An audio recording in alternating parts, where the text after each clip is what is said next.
determination to change the nation. I'm manifesting the truth. Back in the booth to give you the messages that's been channeling right through me. No, I'm not Jesus, although my spirit is great. I'm eating my food without a plate, escaping this place through my meditations. New life begun when I reloaded the gun and realized where I was from was not too far from the sun, like somewhere close by the moon. Now I'm connected like Zoom. On walks of life that ever lived call me like out of the blue. So I just pass it to you, right through your speakers with clues. And if you choose to free your mind, then you will have all the tools. But I can't make you take it and shake it and mentally break yourself out. Cause freeing your mind without a doubt is something you have to try out. But once you see the light, your might, and all the power you've had, then you have reached the fifth dimension and you can brighten your path. But others who choose to follow the red pills, it's harder to swallow. Or you can wallow in your sorrows, feeling all empty and hollow. The only way you'll see the truth is if it's starting with you. So please stop lying to yourself, start being truthful to you. The only way you'll see the truth is if it's starting with you. So please stop lying to yourself, start being truthful to you, to you.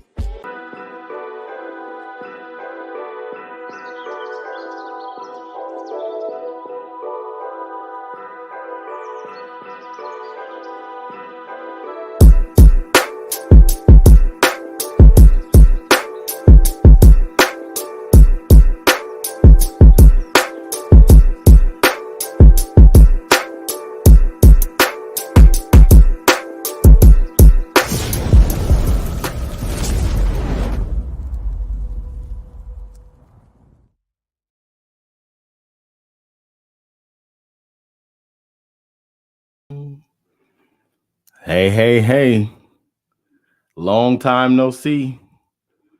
How y'all doing? 15 people already, man. Y'all was waiting for me, huh?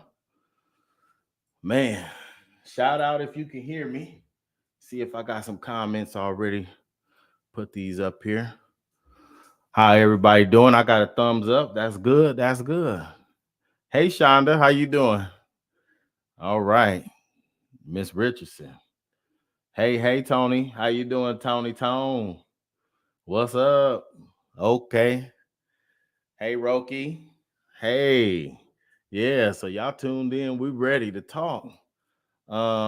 Hey, Michelle. Hey, Wanda. Yeah, that's good to know you doing good. I'm glad. Hey, Brandy. I'm glad you got that big old poster. You unrolled it yet, Shonda? That mug is huge. Man. Yeah. Let me get this here pulled up. So yeah, I'm not gonna even lie to y'all. Good evening. Hey, Veronica. Hey, Myzetta. Hey, from Chicago. There go my girl right there. How you doing? Miss Speak Your Mind. Mario, what's up, brother? Hey, Linda. Yo, I'm glad y'all tuning in. That's what's up. That's what's up. Yeah. Star. Yeah, I ain't even gonna lie to y'all. I've been a little absent. You know, after my dog broke the computer, I took a step back just to, first of all, I had to get the computer fixed. And then after that, I talk to myself, hey, what's going on, Mr. Partridge? Sometimes I talk to myself and talk myself out of talking to y'all. Because I'll be thinking, hey, Tawanda, sometimes I'll be thinking like, don't nobody want to hear what you got to say when you see all the negative stuff and the things that people are talking about on social media. And I usually don't talk about that stuff. So I tend to try to, I will psych myself out into even speaking about stuff publicly. But it's definitely something that I wanted to talk to y'all about. It was actually a letter I wrote to North Omaha, and I wrote it probably about a month ago, came from a dream. And then, you know, sometimes I don't know about y'all, but I write down everything I dream about. And so then I made a video, and then I edited the video, and then I never released it. And then I'm like, do people even want to hear it? So then I just talked myself into just go ahead and doing it live. I did send it to the Omaha Star, so she's going to publish it. And it's really just a letter to North Omaha. And I'm going to just go over it real quick before we get into the other stuff that I posted about. She said, we always want to hear what you have to say. Man, thank you, Miss Linda. Thank you. I appreciate that. And so this is just a letter that basically came from my dream to tell y'all. And then so I'm like, after I wrote it all down that morning, and I did a few edits myself because I kind of knew where it was going. Um, and really, we basically, like, we just find ourselves right now in North Omaha. We in a unique position, because we still have a section in our town that we can claim as ours. A lot of states you go to, the gentrification has already happened in the city, and I know a lot of people look at the segregation here as a bad thing, but for me, it's really not, because we, like I said, we still have a section that we can claim as our own, which is 24th Street, our business district. Um, Unfortunately, we do still have a lot of WPPs, is what I call them, the white people pleasers, and they're in place. And they so focus on pleasing massa that they go against their own people. And it's sad, but I mean, we have a lot of people right now, I think, which is a beautiful thing, that was once a product of the streets, causing harm, doing damage, now understanding that it's up to them to repair the damage. And I salute those people. I was one of those people. I was not a producer of the drug, but I sold drugs. And unfortunately, I sold drugs sometimes to my own family, because I felt like if they was going to spend their money, they was going to spend it somewhere. And that was just a terrible way to look at it. But I think right now in this pivotal moment, we either going to make it, like we're going to either make it happen, or we're going to be broken by this system. I mean, I'm reminded all the time, and I know y'all know, but if you don't, Nebraska is definitely a racist state. I'm reminded of that all the time. And with all the great Black people that have come from Omaha or done things in all these years, we're just now getting one Black man inducted into the Hall of Fame, which is Brother Malcolm X. And you would think with all the stuff that he did, that would have been done a long time ago, but it just happened like this year. And so shouts out to him, shouts out to his family. I was so happy to be able to meet his daughter. I had no words. She was so great. She was so attentive. She was very warm. And shouts out to Joanne LaFleur and everybody out to Malcolm X and anybody involved in making that happen, getting her here. But, you know, for years now, our community data has been used as a coupon for federal dollars that our community never see. 68111 is a hotspot for collecting data. That's why you see the oversaturation of like useless churches and useless nonprofits in North Omaha. They collect the data, and they get buildings in our area and then say we helping these poor Black people. But our community, we never see it. I mean, if you look it up, you can see for yourself how oversaturated we are. And the only reason why we're having a hard time gaining any ground is because the community is very easily distracted by like trendy topics, celebrity news, fight videos, messy relationships, when our focus should be on our children's future and the place where we reside. And sadly, there's a network of people that is currently in place in Omaha that purposely suppress our community. And some of them look just like us. You know, it's those Black faces in Black spaces working for and with the racists. But hey, I mean, if you look around the world right now, not just in Omaha, but Black is the thing to be. Like, everybody copy us. They want to be us, right? And so it's just a lot of poverty pimping in every urban community, though. Like, people have figured out a way to see our kids going to these secondary schools, the crimes and the things that happen, collecting that data, and then continuously using it to gain money, to pay their sales, pay their salary, pay their nonprofits, but never pouring back into the community, because reality, they don't want it fixed. I just don't think that it's really nobody that's truly interested in fixing our problems, because they're invested in gaining money from it. It's a very lucrative business. And the jail systems, you think about the over policing of the community. You see police sitting on corners every day waiting for us to make one little mistake, you know. Secondary schools, again, like I said, and then like mental health.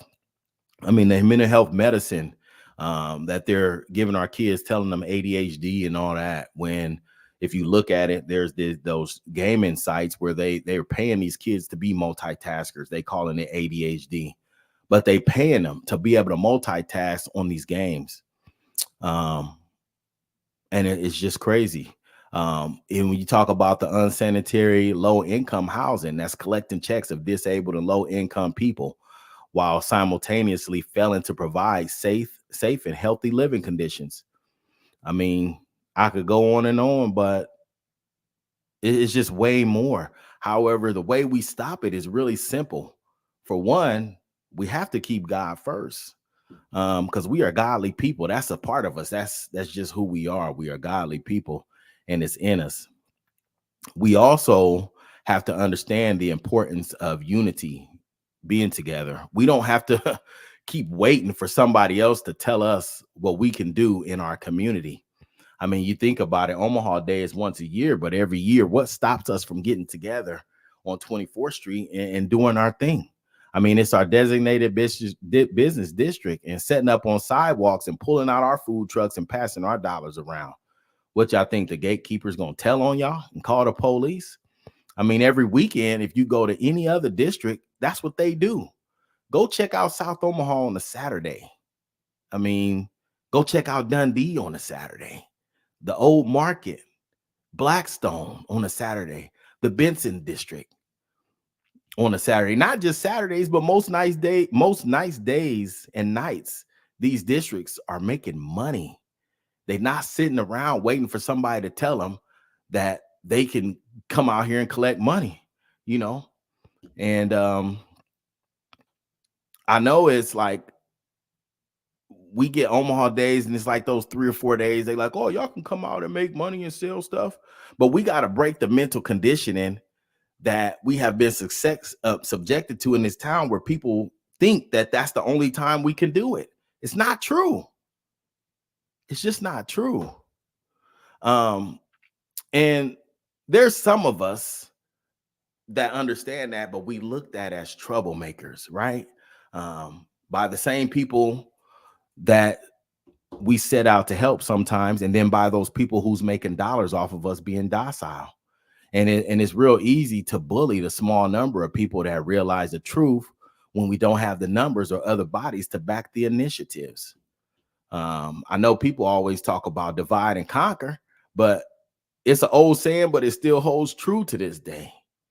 I mean, because if we was all pressing the issue in our community, it would be much harder to contain us. Why? Because the more people pushing our agenda, the more people they would need to stop us, and we outnumber them. And that's why I keep saying that it's the people that got the power. It's not the people in the positions that think they have the power. But we as a community, we got to stop with the self-divisions, y'all. It's the old versus the young, you know. We got the educated versus non-educated, women versus men, light skin versus dark skin, church folk versus non-church folk, gay versus straight, African versus African American. And the reality is, we all black, and if we stop by law enforcement, we all one thing to them, right? Just another nigga. Let's be for real. And I'm going to say this speaking for myself only. I mean, I do love my city to death. I mean, I was actually even thinking about leaving, but somebody told me if I try to leave, they're going to pray that everything fall apart. And so I thought about it, but then I know that my heart belongs to this city because this is where I'm from, and these are the people I'm connected to, and I love y'all. I mean, I truly do love my city. And so, like, I stay in war mode all the time about this city. And it's not the people, it's like the people who's running it that's making these decisions, but we don't have a lot of people supporting or pushing back against it. But I mean, what I really see for the future of North Omaha is if we don't capitalize on the moment that we have right now, our future generations is going to be lost. And the blame, it won't be nobody else's, but the person you see in the mirror. That's who you're going to have to blame. And you'll get tired and ran down trying to continue to fight for people who's not showing up when it's time for us to show up for each other. And I'm gonna give y'all some examples. So this whole thing with OHA, I have court with OHA July 31st. Okay. And that is for me to have temporary access to the towers again, because as y'all know, they put me out of the towers after that 4 a.m. video where I caught the ceiling leaking at 4 o'clock in the morning. And they said that I had unauthorized access. And they also said that I harassed OHA. But those are all made up. I haven't harassed nobody. I haven't even talked to the staff there. It's just the harassment is pointing out what they were doing or not doing for these people in these towers. Okay. And so now I have to go to court just to get myself to be able to go in, because basically what they said is if I'm caught on any property, that they're going to arrest me for trespassing. And so when we had that rally, I tested it out, the theory. And when we got there, lo and behold, they had the paper for me to sign, because I put on the flyer we was going to be at Florence Tower. And they had the police sitting right down the street waiting for me to cross foot on their stuff so they can hurry up and swoop down and get me.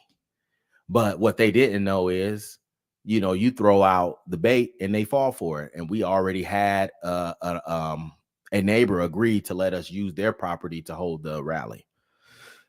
So that's just one example. I don't know if y'all remember that video where I was standing outside of Florence and Joni came down there with the police. She was mad because she tried to put Hassani out. She tried to use the police to forcefully put him out. It didn't work. They told her that they couldn't do nothing. So she comes downstairs and I'm just standing there and she said, Mr. Wells too, you know, wanted them to get me for trespassing. And they told her they couldn't do nothing. That day she went home and then that's when she sent the email. But let me tell you what just recently happened. So I don't know if y'all know Amir Locke's uncle. His name is Sundiata Menelik, Minister Menelik. And he was the one down there at the Bryan Center with me. So just the other day, they had the groundbreaking for South Omaha. And while they were doing the groundbreaking, they was asking people if they wanted to talk. And so he got the mic. And when he got the mic, he just stated that, hey, you got a $50 million project, but no black contractors. Why do the black contractors continuously overlooked with these big, large dollar projects? Do you know what Joni Poore did? She called the police on him to arrest a 66-year-old man for saying that we should have black contractors on the job, y'all. Again, this goes back to the Emmett Tills, to the Will Browns, weaponizing the police against somebody just for speaking against something that a white person say. And this white woman thinks she has the privilege to come into our town from Glendale, Iowa. And anytime somebody adverse her, then she calls the police. But see, with her, it's not just about a black thing, because she did it to the old white man who was coming down there just to tell them whether or not their air quality was good. She called the police on him too, had him escorted off, and he was 83 years old. See, and so this just happened the other day. And Sundiata, the police showed up and they basically couldn't arrest him because he didn't do nothing. All he did was said, we should have black contractors on this project. Okay. This is what's going on. And then, so I know y'all seen the other day where Channel 6, there was a guy named Sherman Wade, W-A-D-E, that robbed a bank, and they said it was Sherman Wells. And when you watch the clip, she was so proud to say it was me, like they finally busted me doing something, right? I was just blew away. I've interviewed with Channel 6 over 20 times. And what I do know about how news stations operate is there's a teleprompter, so people can be like, oh, your name was the same, that's why they did it. No, bro. There's a producer that writes the scripts. There's a teleprompter that feeds you the script on what to say. So I can't buy that was a mistake done by what? Either the teleprompter or the woman sitting there just said Wells. Okay. Here's where we got the problem. In Omaha, there's no lawyers that's willing to take on large organizations. Channel 6 is a large organization. Okay. There was a time where a girl here had Edwards Auto Group. They put a noose on her desk because she disagreed with the way James Scurlock was killed. And the person said that he would have shot and killed him too. And the moment she disagreed, this white man put a noose on her desk. She was the top salesperson at Edwards Auto. They put a noose on her desk. We could not find not one lawyer that would represent her. And the brother who heard it, he backtracked his story when the police came. See, so we have a lot of lawyers that are willing to do civil cases. I mean, not civil, but court cases, because you're going to get paid. You want somebody to get out of jail, they're going to pay. But when you talk about suing them and going in for the long haul, it don't exist, y'all. And there's a lot of people running into that. And unfortunately, then people just feel like they're not going to do nothing about it. And it's definitely defamation of character, Roki. And I do think it was a deliberate act, Miss Jean. And Erica said that apology was not an apology. No, you know why? Because all they said was, we misnamed the suspect. You didn't say, we said Sherman Wells was a suspect, but we know that he's not the person. So, just to apologize to Sherman, they didn't do that. But then guess what happened? They turn around and call and want to talk now that they realize it. But it wasn't until they seen y'all reaction to the video. It wasn't until they seen the hundreds of comments that y'all left that said, hey, this is an important person to us, and you can't just accuse him of robbing the bank and being arrested without some kind of formal apology. Because when I initially called, it was just like, oh, it's not a big deal. And basically like, you are nobody, and we'll apologize at 10 o'clock when we get time to apologize. There was no immediate apology. Mario, you said that was your cousin. They did that too. Yeah, Nikki. I had her on here with me before, and we talked about that. And so, again, in this town, we actually have, and we are in a unique position where we can run our own town. Should no politicians or nobody be able to come in here and tell us what to do. But what y'all have to understand is it is very intentional for our dollars, when we want to have fun, that we have to go outside of our district to do it, because we're the number one consumers. So we feed the other communities when we go to downtown or the Dundee or Blackstone or any of that stuff to have fun, because they know if we circulated our own dollars, we would have our own money. Then there's no more begging. We can be ourselves. You don't have to watch your mouth round massa. You see? So since 1969, they have never wanted to rebuild the community. And what's crazy is they went to somebody that I knew, Channel 6, went to somebody that I knew and asked them, what do they think I would want, or how can they fix this? Because I haven't answered the phone call. I did call. I initially was going to go down there myself. I was pretty upset, but I decided not to go down there myself because I probably would have really went to jail, especially if they said something out of line to me. But if you Google Sherman Wells WOWT6, you'll find a whole bunch of interviews from maybe 2005, where John Chapman, Bella Caracta, all these people, they have interviewed me. And not only that, but if I wasn't in the interview, I provided them with stories for people to be interviewed. So I think it was the lady who answered the phone who didn't know who I was, but at the same time, regardless of who I was, you don't defame somebody's character and then refuse to apologize or name them in the apology. That just ain't right. And so I did go to Channel 7 the other day, and that's where y'all seen that bro weathercast. And people think like, oh, he's okay, he did that. No, see, the thing about me is I've lived through a lot of trauma. And so I know how to put stuff in pockets and come back to it and deal with it when I need to. That is me being around 14 young kids, and I can't let them see me going through nothing, because they need to be strong and I have to be strong around them. So yeah, that picture was me with a group of 15 other kids, 14 kids. And we toured Channel 7, but that don't negate the fact that my son called my daughter crying about me being locked up. A lot of people messaged my wife about me being locked up thinking I went to jail. Just today, somebody said that they knew it wasn't me, but they was wondering what the heck was I doing going to jail for robbing the bank. This has caused us a lot of trauma and a lot of emotional trauma, really, like just to deal with the fact that I have to keep explaining to people that I didn't rob a bank. And like Mario said, had you been white, an apology would have been broadcasted immediately without hesitation. Yeah, they sure would have. And so I think that as Black people in our community, if we can refocus our attention to the things that's important to us, that's going to further enhance our living conditions, further enhance our voting power, further enhance our economic growth, we would have to come together to be able to talk about this stuff. Let's talk about when we see our kids, our young people starting to throw up gang signs or being into gangs and stuff like that. Let's talk about that.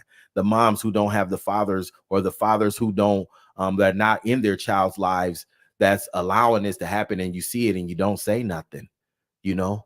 Let's get them to the Kasims and the people in the community that can help them see that that's not your life. It's not. And for the young girls, you're not supposed to be the baddest bitch. That's not true. You are a princess. You are a queen creator. Your body is your temple. Okay? You're not supposed to have a bunch of visitors. And the young men, you're not supposed to be visiting between every young woman's legs. That's why STDs is there. Because once you do it too much, next thing you know, your thing is looking like the back of a Nestle Crunch bar. Okay? Let's just be for real. Because you have to realize that having that one person, a special person, or as a young person, focus on yourself first before you get into relationships, but you got to get to know people. We can't just let our children run around here rampant, having sex and contracting STDs and babies at a young age. That's all a product of what the internet is telling them to do. And unfortunately, we have a lot of parents, right, that are so into their jobs and so into what has to happen for their family and their household. And they like, I take care of my kids. But taking care of them is also providing them something mentally to think about, which is if you leave them, that mind, that sponge, to the internet and the system, and then you sit back and they 14 and 15, like, what's wrong with them? There's nothing wrong. They're only doing what they've been left to absorb, which is the internet, teaching them to be that nigga, to be the baddest bitch, to be out here doing the stuff that you see them doing. And the way you recognize it's a system, because it's from coast to coast, east to west, north to south, all the children are acting the same. They've programmed this system so great. They've programmed them to be followers. They've programmed them to be like what they see on the internet, unless they're a lame, they're a loser. And when the adults that know, and you say something to them, especially if you ain't their parents, they don't want to hear nothing you got to say.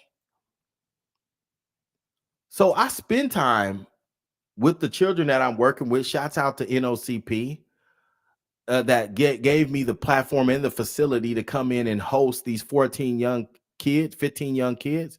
And we talk about everything, because I feel like we have to reprogram their mind to believe that they're greater than what they are. If you can dumb them down into this system of false belief, then they're able to be controlled, because you control the narrative. That means you can control and predict their actions. Come on, man. This is not rocket science.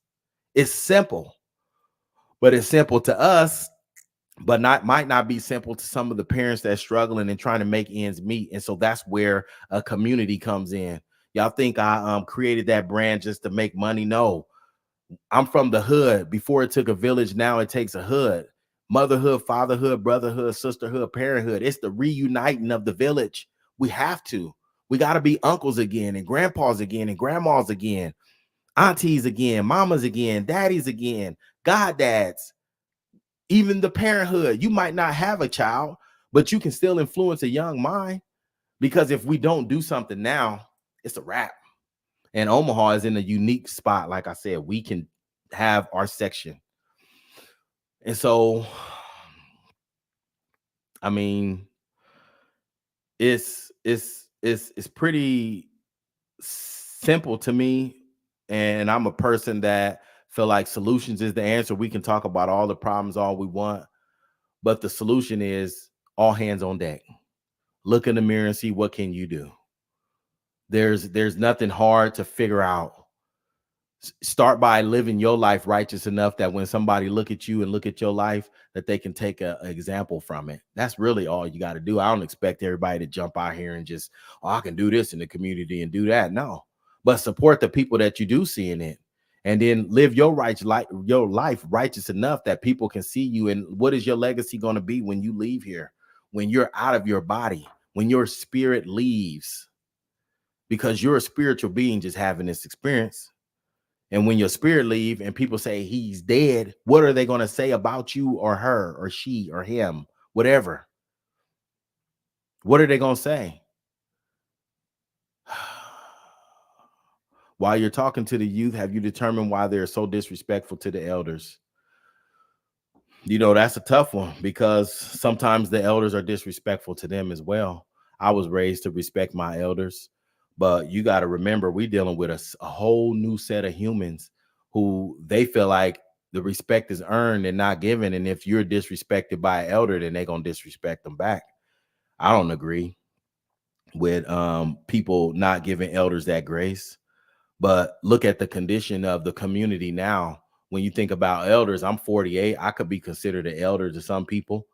And I think a lot of the times when you look at elders, have we dropped the ball on sharing information with each other, progressing, or taking somebody under your wing to help them be something more?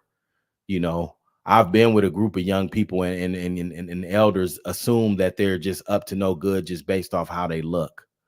But again, that's another form of division, and we got to stop that. It's not like we need to reinvent the wheel. It's just that we have to reinforce what was already taught to us, which is respect your elders. She said, let's remember adulthood. Those with and without kids struggle to find their place in life and could use some guidance. 100%. And so that's where I have to discipline myself and people like me. I think that we have to discipline ourselves to not withhold our thoughts. I withhold my thoughts a lot because sometimes I just think don't nobody want to hear it. But I'm glad that Miss Brown said that, Linda, because you know, the more you talk and share your thoughts, then you'll have like-minded people that'll share what they think. And then next thing you know, you done found your spiritual connection with people. A lot of these kids want to be heard, and now they have someone they can go with, that someone they can go to with anything. Yeah, that's why I love the kids I hire. I follow them all the way to college, and many times I was the mediator between them and their parents. They call me Uncle Mario. See, that's all it really takes. And he right, they do just want to be heard. They call me Mr. Sherman. I feel old when they say it, but I'm proud that they'll call me and ask me things or ask me questions. And so a lot of the times you'll see our youth turning to the internet for answers, but there's not enough of us putting the answers out there for them to find. So we have to become more vocal, whether it's through radio, like my girl in Chicago, or through video. Put the answers out there for them to know, you know. And I do know your stance, Miss Shonda. I do. Elders also can't just be those who are older. There has to be also those which has applied knowledge, whom exactly have substance to share, not just lectures of woulda, coulda, right? Or the back in my day lectures. You right, brother. You right. Because it's about understanding how to navigate out the system. We got to remember what's placed on them it wasn't like it is now, where before you got the knowledge through the TV commercials and stuff. Now social media, it's on your pocket. It's right on your wrist with the smartwatches. They got the program right there with them. And so if we're not providing answers on the same platform that the program is on, we're going to lose. And you don't have to be an elder to provide the answers. You just have to understand that there's a way out of the system that they've brainwashed us to believe that the Black community is. It's not true. We're not the baddest bitch in that nigga. We're not that. We're the creators. And you remember before when we was together so much, we created things that people didn't even understand. They still don't understand to this day. So we just got to get back to being together, understanding unity, understand creativity, and not getting together to go smoke that blunt or roll around and do negative things. And a lot of us know that. And a lot of us get into the corner where I be sometimes, where it's like you see so much negativity, you feel like what you got to say don't mean nothing, but it do. Because what I find out is on my social media, when I look at the stats, there are people that's non-followers, and 95% of the non-followers is who watch my videos, who look at the content. It's 5% is followers, the people that I know. Okay. So don't be discouraged. And this is a message to myself. Don't be discouraged to open your phone, make a recording, turn on your video, record yourself, say something, and just put it out there. It's always going to be somebody that got something negative to say, but it's always, even if it's one person, they can get something from that. And when your life or your spirit leaves your body, they can go back and watch them things. Most of the time, unfortunately, the way humans are, we are martyred after we're dead. So I always look at it like maybe once I'm gone, people will look and be like, this is what he was trying to say. I always wish that it would happen now, but even if it's after I'm gone, I'm okay with that. But what I do want us to do and realize in Omaha, there's a reason why we have had so many historical things in North Omaha happen, because we are a spiritual bunch of people. We are the history. We is the history of North Omaha. We is the history of Nebraska. We is whatever. Okay. Understand that Black people and people, period, um, we can create multiple things. But the thing about it is, if we don't understand our greatness or never reconnect with our spiritual connection, we'll lose focus and get so caught up in the world and what it's telling us. And there's a system for Black people to fall off of what we're being told. So when I look at depression and people talk to me about depression, I look at, this is what you were born to be, right? This is what the system created you to be, or created for you to be. Then you have that fight of the system and your natural purpose. Next thing you know, you fighting that. It's an internal fight, and it's depression.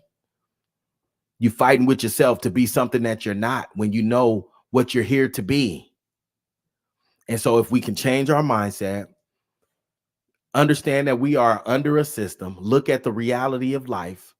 Everybody think it's something to figure out, but really it's not. You're here temporarily to leave an impact on earth. That's your legacy. That's it. It's nothing else to figure out. Live, feed your mind, push forward with what you see and know is right, because your conscience tells you when you're doing something wrong. Let's be for real. And you'll be okay. Our people have to change the mindset of selling as being a minority when we are the majority. Classification suppress the spirit of greatness. That's true. I mean, if you look at it right now, look at Omaha, for example. They say going down north. When on the map, north is up. They count the numbers down from West Omaha and they say you're down north. Really, north is up. We're up. The numbers should have went up. 24th Street should be 124th Street, okay? But it's the mentality that they created, that we are down, we're low. And that's where they put the Black folks, in the low part of the community, in the low part of the city. When really we're up. But it's all in our mind. And then you think about the leadership in the community, the Black faces in our community that's really not working with us. They're working against us because they can still align their pockets, you know. But then you have some white people who really do want to help, but they don't know who to really turn to, because the way the system has been set up here in this community, it's the same people that they give the same money to, and the same efforts that they think they help. And really you're not, because those people are not really helping us. They're just getting a building in 68111. They know all the keywords to write grants, and then they get the funding. Okay. Poverty pimping. Say it with me. Poverty pimping. Pimp the poverty. Okay. So I don't want to go too long today. I know I haven't been on in a while. And like I said, the reason is because I sometimes get in my own head where I start thinking that Don't nobody want to hear what I got to say, but I promise y'all I won't keep not going live or talking or putting out videos and things like that. And then what I was just talking about earlier with the Dear North Omaha, that is going to be published in the Omaha Star. I'll be doing an interview with her pretty soon. And just to update y'all, I know I said I was going to talk about Levi Blake. Shouts out to Shonda, man, the family. I love y'all. It's been a tough, long road. It's still not over. We still have not got the autopsy results for Levi, and where he was found at, we don't believe he walked and just laid down there. That's all I'm gonna say for right now. You got to remember, in this community, there's a lot of things that's going on that we don't know. And there's a lot of things going on that we know and see right away in our face, and nobody says or do nothing. And if small pockets of people do things or say something, then they can easily be erased because nobody else is saying nothing. You know. Thank you, Maggie. She said, I'm always looking forward to your updates. Keep us tapped in and feeling like we're together on what's going on, for sure. Love you too, Shonda, for sure. We definitely, I'm not going nowhere. I'm staying in Omaha. Pastor Ballard told me he was going to pray my plans to leave fall apart. So I'm going to stay. I think what I'm going to do is I'm going to continue to travel. I'm going to continue to look for outside sources because we need lawyers that's not in Omaha and tied to these people that can help us with some of the litigation issues that we have. Because when you think about it, there are 3 people that OHA have used the police as a weapon: Hassani, me, Sundiata, black men. And you expect the police to come and arrest us for speaking against your ill will towards other people, towards the poor people, towards the contractors. It's not right. He said, remain being you. Your aspirations are someone's inspiration. Yes, sir. Much gratitude. No, I'm on your side, and it's only going to get stronger for us. Yes, sir. I already know that. I know I could call you in a heartbeat. I just, with that whole robbery thing, it did smack me in the face. I was out. I was at the gun range, actually, with Pastor Ballard. I didn't have my phone, and it wasn't until my son called my daughter, and he was in tears, and he was upset. I could tell, and he like, what happened with Dad? What's going on? And I'm just thinking to myself, why would they say I did that? I just, man, it was a tough week. I got tired of answering the question. And then for people who know me, you should know I would never do nothing like that. But it's people actually like, what was going on? What did you do? Like, what? Come on, man. And it wasn't until y'all sounded off on it on that post, then people like, oh, okay. We probably better try to clean this up. But we've seen it before in history where they defame your character. They do small microaggressions. And like I said, I like to know if it was the teleprompter that was wrong or did the lady just say my name. So, yeah. She said, think of what we could do if we could pool our funds to get a top tier lawyer, someone to attack the systematic reasons why people face poverty. What's better than tithing to the community? That's right. Jobina said they knew what they was doing. Yeah. Yeah. And I think if you really look at the way she said it, and I can show you, I know most of y'all done seen it, but the way she said it, it was crazy. She was just definitely happy, and to me it seemed like she was into it and like so positive that they Wells has been booked into the Lancaster County Jail. He's allegedly tied to the arrest in connection to 2 Omaha robberies. Sherman Wells has been booked into the Lancaster County Jail. He's allegedly tied to the robbery at an Advance Auto Parts store in February and the holdup at the U.S. Bank branch near 89th and Maple last week. Arrest. I mean, her confidence was off the chain. And then the apology was just this. We misidentified the suspect who was West Bank robbery. In a previous newscast, we misidentified the suspect who was arrested. We apologize for any confusion. I mean, so happy to say, oh, we busted him finally got Sherman doing something. But this is more than, it's not really just about me. This is about y'all. For the people who look at me, like you said, an inspiration or whatever, like, how do you have this as an inspiration? This is your leader? Is that, you know, and I don't take on titles. So, you know, the titles that I don't create. So I never say I'm a leader or a this or a that. I'm a father. I'm a son. I'm a husband. I finally got me another ring. So yeah, our previous wedding rings we gave to our son to propose to his girlfriend. And so me and my wife finally got us a new set. And we will have a vow renewal for 22 years, December 7th this year at Assembly of the Saints. I've been with that woman 27 years, married 22. And I just, you know, when I think about her and how she completed me as a man, I could say a lot. It's just, I don't know, fellas, if you haven't experienced love from a woman that can complete you, please do so, because before her, I was more than lost as a man. I was more like a Neanderthal. Everything was so rough and tough, and I didn't have care because I never experienced real love.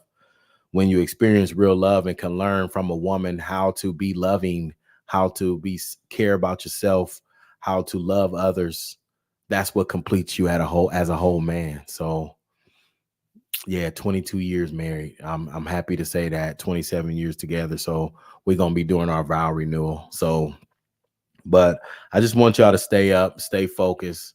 And like I said, if you feel like you're not that type of person who can go out, do videos or record and get on the radio like my sister in Chicago, you know, live your life righteous. So when somebody come across you or they see you and they can take something from your life that you giving back to humanity, because life is about building your legacy while you're here on earth, that spiritual being in that body. Build that, live that, do something. And so when you pass and people talk about you, they can gain something from your life. Okay. I really, really love y'all. That's never gonna end. And I hope y'all have a blessed day on this Sunday. All right. I'll be back next week talking with M.I.A., who is the editor of the Heartland News. He recently had a case where the police pulled up and it got really crazy and they was going to shoot his son. And he jumped in front of the officer and asked him not to shoot his son. And the judge, when he went to court, said he was obstructing justice for asking the officer not to shoot his son. And so now he has to go to court for that obstruction of justice. So I'll have him on next Sunday to talk about that whole situation and how we can support him protecting his child. Okay. Peace and hair grease. I love y'all. Have a great night.